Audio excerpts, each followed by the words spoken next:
Sebanyak 200 tenaga pengajar yang terdiri dari guru, staf, dan juga kepala sekolah di Makassar menjalani vaksinasi booster. Vaksin dosis ketiga merupakan syarat vaksinasi lengkap. Kepala Dinas Pendidikan Kota Makassar menargetkan 94% guru di Kota Makassar akan divaksinasi booster. Selain aula serbaguna, layanan vaksinasi bagi tenaga pengajar juga digelar melalui program roadshow vaksinasi yang bekerjasama dengan Dinas Pendidikan, Dinas Kesehatan, dan juga tim vaksinator Polda Sulawesi Selatan.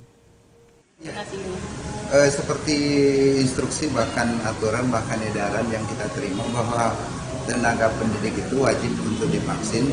Tujuannya untuk agar tidak mudah menularkan virus pada peserta didik dengan adanya ketahanan imun daripada peserta didik sendiri.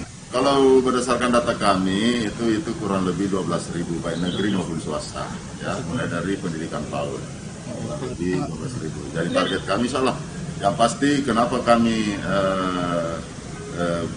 wajibkan dan ini kami target juga ini adalah booster karena kami sudah melakukan PTM dan itu menjadi salah satu juga bahwa bukan vaksin 1-2 lagi, tetapi kami meyakinkan bahwa kami juga sudah dalam posisi sekian persen, ya.